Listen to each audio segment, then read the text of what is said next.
नमस्कार दोस्तों।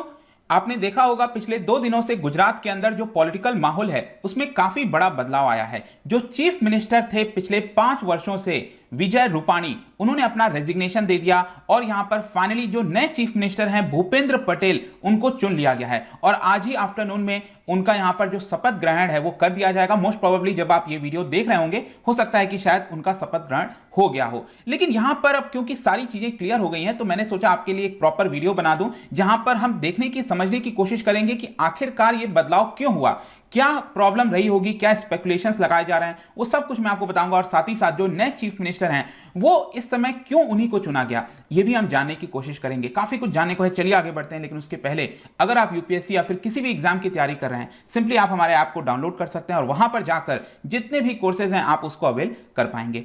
चलिए इसके बारे में हम जाने, लेकिन उसके पहले मैं चाहता हूं कि आप ये वाला क्वेश्चन जरूर सॉल्व करिए। क्या आप बता सकते हो कि हमारे संविधान के हिसाब से यहां पर जो मैक्सिमम नंबर ऑफ मेंबर्स हो सकते हैं लेजिस्लेटिव असेंबली में, जो विधानसभा हम कहते हैं ना राज्य स्तर पर, वहां पर मैक्सिमम कितने नंबर ऑफ मेंबर्स हो सकते हैं अभी प्रेजेंट में जो हमारा कॉन्स्टिट्यूशन है उसके आधार पर, यह आपको यहां पर बताना है। इसका आंसर मैं आपको वीडियो के एंड में दे दूंगा। चलिए देखते हैं एग्जैक्टली हो क्या रहा है। जैसा कि आपको याद होगा सैटरडे को 11 सितंबर को जो विजय रूपाणी हैं उन्होंने अपना रेजिग्नेशन दे दिया और अपना जो रेजिग्नेशन है जाहिर सी बात है गवर्नर को देते हैं। इस समय गुजरात के गवर्नर हैं आचार्य देवव्रत, उनको रेजिग्नेशन दे दिया और साथ ही साथ उन्होंने ये कहा कि ये जो चेंज ऑफ गार्ड है, और ध्यान रखना है आपको, ये जो चेंज हुआ है चीफ मिनिस्टर का वो एग्जैक्टली मतलब अभी 1 साल भी नहीं बचे हैं गुजरात के अंदर जो इलेक्शंस होने अगले साल होगा नवंबर दिसंबर तक, तो ये आपका 1 साल पहले ये जो चेंज हुआ है वो काफी बड़ा इंडिकेशन हो सकता है। तो उन्होंने कहा कि ये जो चेंज ऑफ गार्ड है वो बहुत ही नेचुरल था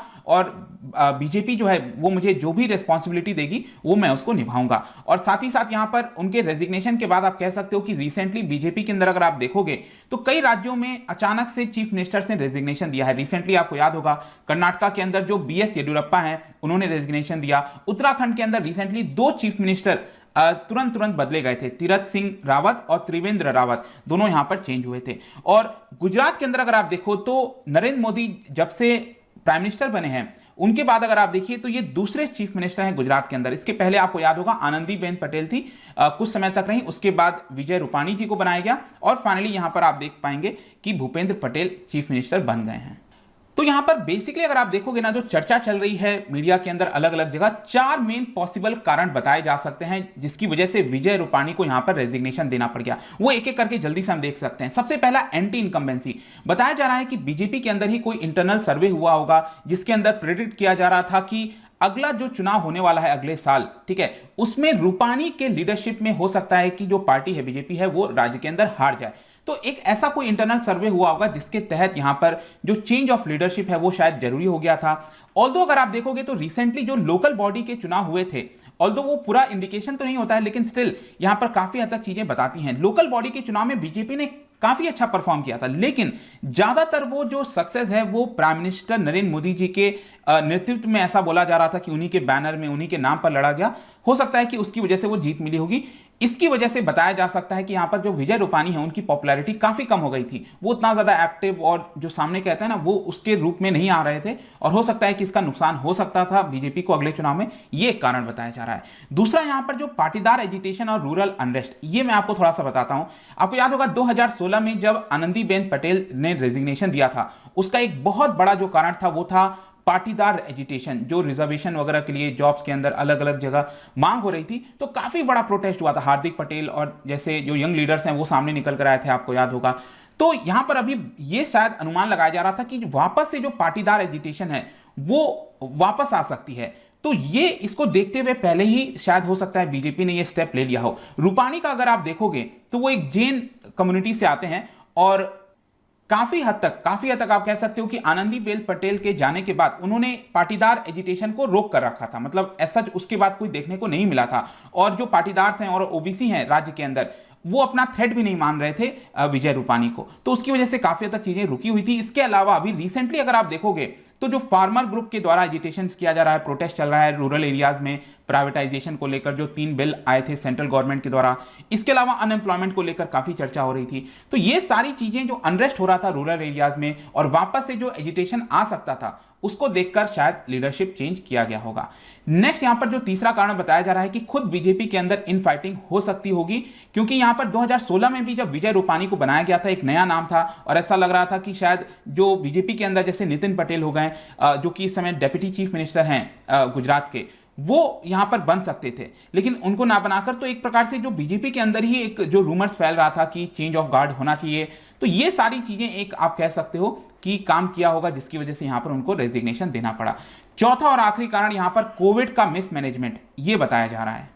जैसा कि मैं आपको बता रहा था कि जो चेंज ऑफ गार्ड होना था बीजेपी के अंदर लीडरशिप में गुजरात में, अगर आप देखिए तो स्पेशली यहां पर जब सेकेंड वेव आया था अभी कोविड-19 का, तो उस समय यह मामला काफी ज्यादा बढ़ गया था और ऐसा लग रहा था कि बहुत ही जल्द यहां पर वो रेजिग्नेशन दे सकते हैं। जो एडमिनिस्ट्रेटिव फेलियर हुआ है कोविड-19 से लड़ने के लिए, वो एक बड़ा कारण बताया जा रहा है। इनफैक्ट मैं आपको यह भी बता दूं कि मई 2020 में एक गुजराती न्यूज पोर्टल है, उसमें यहां पर एक एडिटोरियल वगैरह लिखा गया था धवल पटेल के द्वारा, उनको सेडिशन में बुक कर दिया गया था। जी हाँ, सेडिशन का चार्ज लगाया गया था उनके ऊपर, क्योंकि उन्होंने अपने रिपोर्ट के अंदर ये कहा था कि ऐसी खबरें पता चली हैं कि शायद लीडरशिप चेंज हो सकता है। अब सोचिए, अभी रिसेंटली जब ये पूरा मामला सामने आया, जब उन्होंने रेजिग्नेशन दिया है, तब धवल पटेल का वापस से बयान आया कि देखिए मैंने पिछले साल ही ऐसा बोला था और यहां पर मेरी चीजें साबित हो रही हैं। तो ये जो कोविड वाला मामला है वो भी आप एक कारण कह सकते हो जिसकी वजह से चेंज ऑफ लीडरशिप हुआ है। तो ये तो हमने देख लिया विजय रूपानी के बारे में, लेकिन क्वेश्चन ये आता है कि यहां पर जो भूपेंद्र पटेल है, क्योंकि ये भी एक बहुत ही सरप्राइजिंग, इनफैक्ट मैं आपको बता दूं कि ये फर्स्ट टाइम एमएलए बने हैं। 2017 में जो चुनाव हुआ था आखिरी में, ये पहली बार जो है एमएलए बने थे और यहां पर ये नाम आना काफी ज्यादा सरप्राइजिंग था कई लोगों के लिए। कई लोग सोच रहे थे नितिन पटेल दावेदार हो सकते हैं या फिर जो सौरभ पटेल हैं वो हो सकते हैं, लेकिन यहां पर फाइनली ये इनको जो है आपका जो चीफ मिनिस्टर का पद है वो बोल दिया गया है और आफ्टरनून में शपथ ग्रहण होने वाला है। उनके जो सपोर्टर्स हैं उनको दादा के नाम से बुलाते हैं और ये 17th चीफ मिनिस्टर होंगे गुजरात के। इनफैक्ट अगर मैं इनके बारे में थोड़ा सा बताऊं तो ये 59 ईयर्स ओल्ड हैं और ये मैंने आपको बताया पहली बार जब एमएलए बने थे तो उस समय इन्होंने जो सीट पर चुनाव लड़ा था ना गुजरात के, वो आनंदीबेन पटेल ने जो खाली किया था सीट, उस वाले सीट पर ही ये आपके जो है चुनाव लड़े थे। उस सीट का नाम है घटलोडिया। तो ये वाले सीट पर चुनाव लड़े थे। अभी तो आपको पता होगा आनंदीबेन पटेल जो है वो यूपी की गवर्नर हैं और उनके काफी करीबी माने जाते हैं और उन्होंने जब वो चुनाव जीता था 2017 में तो 1,17,000 वोट से जीता था। इनफैक्ट जितना भी वोट डला था उसमें से 72% वोट शेयर इनके पास आया था। ऑल्दो मैं आपको बता दूं जो भूपेंद्र पटेल हैं कोई नया चेहरा नहीं है पॉलिटिक्स में, लेकिन एमएलए वगैरह का इन्होंने पद अभी तक नहीं संभाला था। लेकिन हां, अगर आप देखेंगे तो जो अहमदाबाद म्युनिसिपल काउंसलर ये रह चुके हैं, इसके अलावा इन्होंने अपना जो डिप्लोमा है वो सिविल इंजीनियरिंग में किया है और इसकी वजह से ये चेयरमैन भी रह चुके हैं स्टैंडिंग कमेटी के of Ahmedabad municipal corporation and Ahmedabad urban development authority, जो कि इंपॉर्टेंट होता है अर्बन एरियाज के अंदर डेवलपमेंट के लिए, उसके ये चेयरमैन रह चुके हैं। और यहां पर he is also a trustee of Patidar, कई सारे जो पाटीदार के ऑर्गेनाइजेशंस हैं, चाहे सरदार धाम हो गया, विश्व उमिया फाउंडेशन हो गया, उसके भी ये ट्रस्टी हैं। और इसके अलावा मैं आपको ये बता दूं कि जो बीजेपी ने इनका नाम लिया है, नाम चुना है, वो इसलिए इंपॉर्टेंट तो है ही है क्योंकि वो पाटीदार हैं और मैंने आपको बताया था अभी जस्ट रिलेशन पाटीदार एजिटेशन वगैरह का। और इसके अलावा यहां पर वो कड़वा पटेल से बिलोंग करते हैं, मतलब पाटीदार के साथ साथ वो कड़वा पटेल एक बहुत ही इंपॉर्टेंट कम्युनिटी है। मैं आपको बता दूं अभी तक गुजरात के अंदर कोई भी चीफ मिनिस्टर कड़वा पटेल कम्युनिटी से नहीं बना था। He is the first chief minister from कड़वा पटेल और उनका टोटल वोट शेयर अगर आप देखोगे तो इट इज 12.4% पूरे राज्य के पॉपुलेशन में।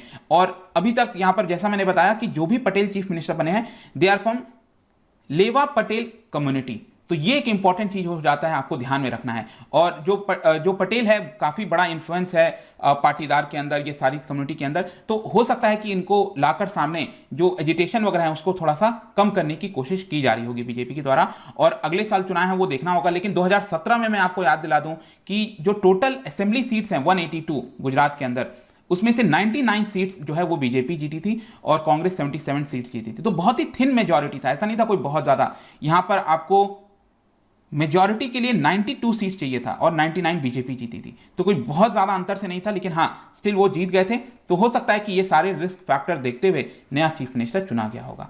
जाने से पहले जैसा कि मैं आपको बता रहा था कि एक क्वेश्चन मैंने आपको दिया था कि अभी के हिसाब से अगर आप देखो तो मैक्सिमम नंबर जो है किसी भी पूरे देश के अंदर जो भी स्टेट असेंबली है, ठीक है, लेजिस्लेटिव असेंबली है, विधानसभा, उसके अंदर मैक्सिमम 500 मेंबर्स ही हो सकते हैं। ये अपर लिमिट लगाई हुई है। अब हो सकता है आगे चेंज हो जाए, वो एक अलग बात है, लेकिन इनफैक्ट आपको पता होगा उत्तर प्रदेश के अंदर सबसे ज्यादा आपको मेंबर्स मिलेंगे। आई थिंक शायद 400 से थोड़ा सा ज्यादा है, 401 या 2 ऐसे, वो देख लेना आप, लेकिन उसी के आसपास हैं।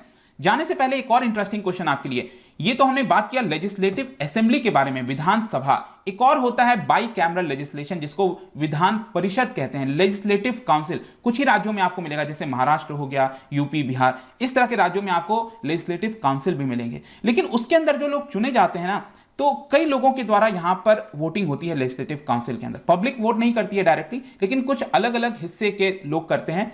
क्या आप बता सकते हो कि इनमें से कौन वो हैं जो कि वोट नहीं करते हैं, इलेक्शन में पार्टिसिपेट नहीं करते हैं? ये आपको यहां पर बताना है। 4 ऑप्शन है। इसका जो राइट आंसर है आपको पता ही है, मेरे इंस्टाग्राम पर तो मिलेगा ही। वहां पर अगर आप नहीं हो कोई बात नहीं, टेलीग्राम से भी ले सकते हैं इसका सही उत्तर। मैं कई सारे एमसीक्यूज यहां पर डालता रहता हूं, स्टोरीज के फॉर्म में, आप जाकर प्ले कर सकते हो। बाकी अगर आपको पीडीएफ चाहिए तो टेलीग्राम पर आइए, अलग अलग सोशल मीडिया पर भी आप जुड़ सकते हैं। साथ ही साथ यूपीएससी या फिर किसी भी एग्जाम की तैयारी कर रहे हैं, सिंपली आप हमारे ऐप को डाउनलोड कर लीजिए और वहां पर जाकर जितने भी कोर्सेज हैं आप उसको अवेल कर पाएंगे। आई होप कि वीडियो आपको पसंद आया होगा। मिलता हूं आपसे next time. Till then, thank you very much, see you soon.